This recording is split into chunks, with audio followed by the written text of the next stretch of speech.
घुले कुटुंबियाच्या अतिशय चुकीची गोष्ट झालेली आहे आणि जी चुकीची गोष्ट झाली आहे, आम्ही पोलीस प्रशासनाला सुद्धा एसपीला सुद्धा रोज या संदर्भात बोलत आहे की जे गुन्हेगार आहेत तुम्ही पूर्णपणे तपास करा आणि जे कुटुंबाचं जे संशय आहे किंवा लोकांमध्ये जे काही मतं लोक मांडतात त्या संदर्भातलं. आणि मला वाटतं मी बजरंग बाप्पाची पण बाईट काल त्यांची बघितली, सरळपणे सांगितलं त्यांचा जरी मुलगा असला तर तुम्ही त्याबद्दल तपास करा आणि योग्य ती कारवाई करा. एकदा मराठा विरुद्ध वंजारा ही सगळी लढाई जी आहे ती सुरू झालेली आहे का? कारण की संतोष देशमुख हत्या प्रकरणानंतर मराठा विरुद्ध वंजारा अशी जी एक सुप्त लढाई होती ती सुरू झालेली आहे. आता मात्र वंजारा समाजाच्या एका व्यक्तीचा खून होतं, त्याचा आरोप जो आहे तो बजरंग बाप्पांवरती लावला जातो सगळं.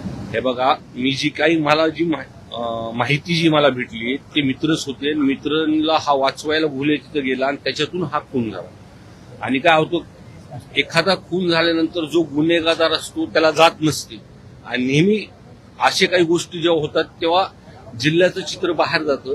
पण एकमेकाला आम्ही सगळे सांभाळून चालणार लोक आणि पोलीस यंत्रणा त्याच्यात तपास करते. एसपी साहेब मी त्यांनाही बोललो, त्याच्यामध्ये प्रामाणिकपणे तपास आहे. जे कोणी गुन्हेगार असतील ह्याच्यामध्ये, समजा सीडीआर असतील, लोकेशन त्यांचे सापडले असतील तर निश्चितपणे त्याच्यावर कारवाई होणार. पण असं कळतंय की जे विरोधी पक्ष आहे किंवा राष्ट्रवादीच्या आणखी एक जे व्यक्ती आहेत ते या संपूर्ण प्रकरणामध्ये पोलिसांवर दबाव आणतायत आणि बजरंग बाप्पा सोनावणे यांच्या मुलाचं नाव त्यामध्ये टाकलं जावं यासाठी दबाव पोलिसांवर तयार करतात. हे बघा, तुम्ही जर बजरंग बाप्पाचं जर बघितलं, जे काही आरोप झाले, जे काही मीडियावरती येत आहेत, तर बजरंग बाप्पा मला असं वाटतं पळून गेले नाही.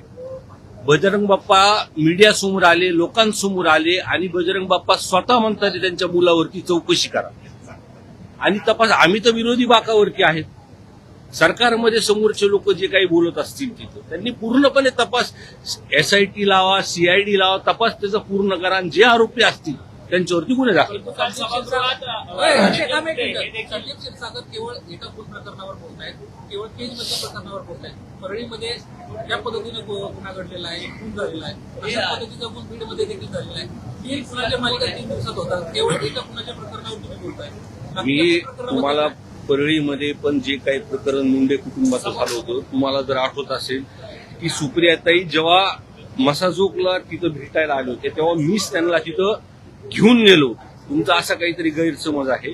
काल सुद्धा माझी तब्येत ठीक नव्हती. आज त्याच्यामुळे मी सभागृहात आल्या आल्या मीडियाच्या लोकांनी विचारलं की या संदर्भात तुम्ही बोलणार आहेत का, आणि निश्चितपणे जे घुले कुटुंब आहे त्याला न्याय देण्यासाठी कुठं जरी अडचण आली तर आम्ही रस्त्यावर उतरू. परंतु या सगळ्या प्रकरणामध्ये काल सभागृहात धनंजय मुंडे आवाज उचलताना पाहायला मिळतात. धनंजय मुंडे कुठेतरी सुडापोटी हे सगळं करतात आहेत का? कारण की ज्या पद्धतीने त्यांना मसाजोगच्या प्रकरणात गुंतवलं गेलं त्याच पद्धतीने आता या प्रकरणात धनंजय मुंडेंची भूमिका सुडाची आहे का? हे बघा, त्यांनी काय बोललेत मी आतापर्यंत बघितलं नाही. त्यांचं बोलणं ऐकल्यानंतर या विषयावर बोलेल. पण जो काही तपास होतो, मागच्या वेळेस पण एक प्रकरण माझ्या अवतीभोवती आलं होतं पवार कोचिंग क्लासेस संदर्भात. त्या संदर्भात पण सभागृहामध्ये प्रश्न उपस्थित केला होता. आम्ही पळालो नाही त्याच्यातून.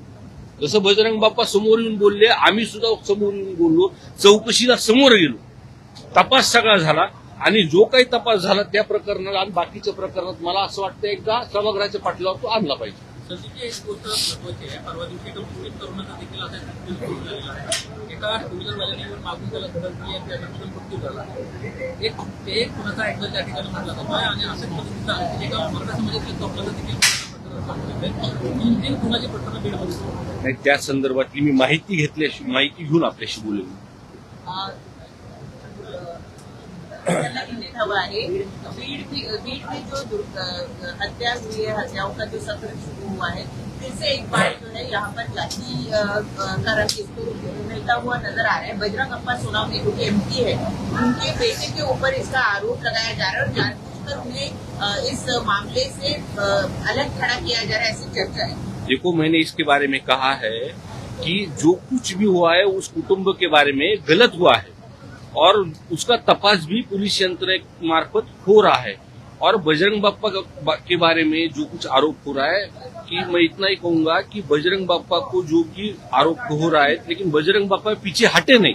उन्होंने सामने आके फेस किया, मीडिया के सामने बोला, लोगों के सामने वो बोल रहे हैं कि अगर मेरा लड़का भी उसमें होगा तो तपास करो, पुलिस यंत्रणा आपकी है, सरकार आपकी है, हम पूरा से उसको और हम सपोर्ट बोलते उसमें पुलिस प्रशासन को हम मदद करेंगे।